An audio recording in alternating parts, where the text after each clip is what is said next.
And that is why the angel told me that the only way to solve all my problems is to observe my thoughts. But only in that way, as I found out later, not only am I watching outside, I'm also watching from outside back to me. And this completes the whole process. This is me.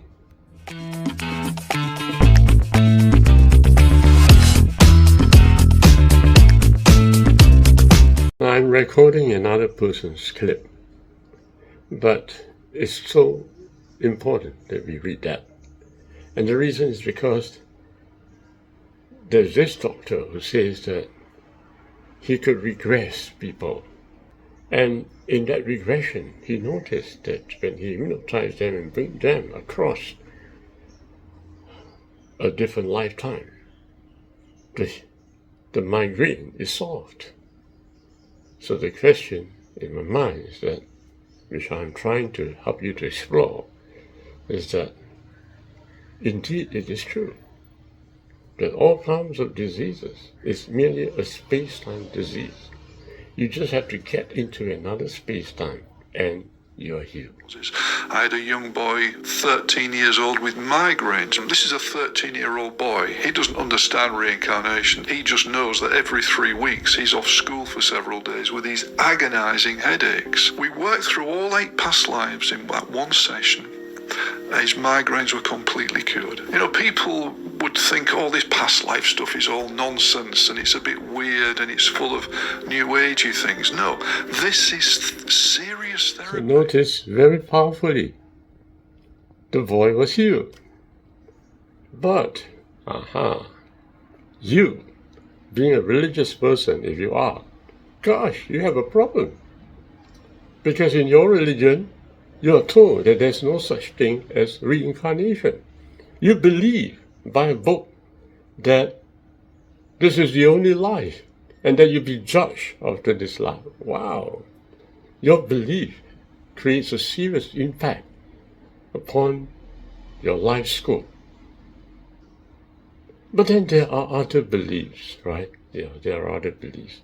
So we have the Buddhists and we have the Hindus who believe in reincarnation. I subscribe to that belief. And there are Jewish people, in Judaism, we believe in reincarnation as well. So is Kabbalism, or if there's such a term, Kabbalism. So whatever it is, it's not important. I'm not denouncing your belief. I'm saying perhaps you should have an open book. That's right. Read other people's thoughts. That's right. Recognize that there is a possibility that your thought is just merely a space-time thought, meaning that just because you happen to be in this lifetime, you are gripped by a certain information, and that information is narrowing your scope of living. And of course, because of your learning, you thought that this is the only lifetime it's possible, because if you don't drop to a soul beneath this space-time, you just see that this space-time is the only space-time. Why don't you try hypnosis? Maybe you could then be proven for you that past life regression is a reality. How about that? But I can bet you will not do that. Do you know why?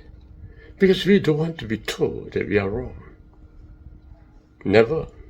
We have gained assurance that God loves me. And we don't want to be told that there is another past life where God hates me. We don't want to be told that. We want to have this assurance. We want to have the comfort of living. And we prefer a narrow scope of living because we got used to that. We got used to that. And we want comfort. But we don't want the truth, do we? For myself,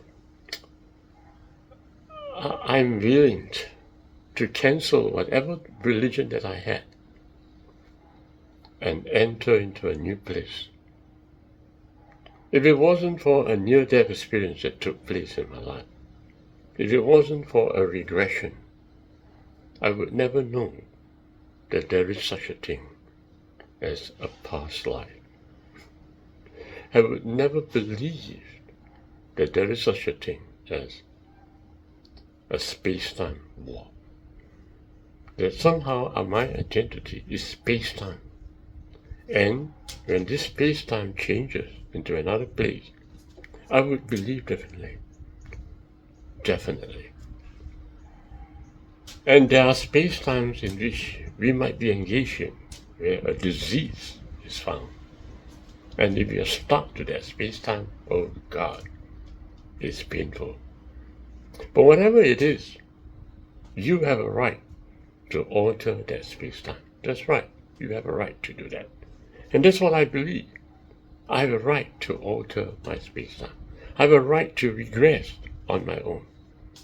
I have the right to go back to a place where there is no more disease for me.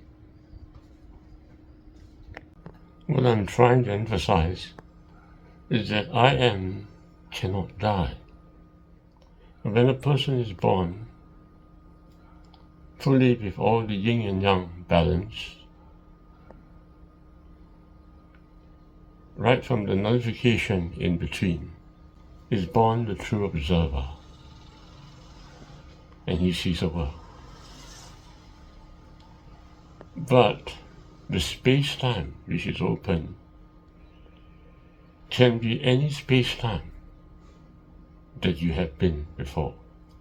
So you can open a space-time of any other person as well. But the I am who opens that space-time has only one purpose, and that is to return back to me from that space-time which he opens. What actually lives? Space-time don't live. The universe don't live. But the true observer within each of us is what lives eternally. What is this true observer? You can call him God, but it's of not much value, because if you call him God, you probably think he's out there. The true observer arises from within in a balanced yin-yang body. The true observer never dies, but the true observer is what created space-time, the whole universe, all because the true observer ceased. But the minute the true observer sees, a mind is being created to see the space-time, and the mind has got distance and got time. So you're using a time and a space to describe the universe. But the true observer who creates the universe is right where you are, but you cannot see the true observer. And if you want to see the true observer, you simply have to go in to sit where the I am is. And that's how you know I am. And if you want to see yourself, all you need to do is use your mind to think of yourself. But whatever you think of yourself is not going to be the truth, because you're using your mind. But if you observe your mind from the observer and turn the mind into breath, then you have seen myself both ways, from within and as a reflection from the mirror. And that is why the angel told me that the only way to solve all my problems is to observe my thoughts. But only in that way, as I found out later, not only am I watching outside, I'm also watching from outside back to me. And this completes the whole process. This is me.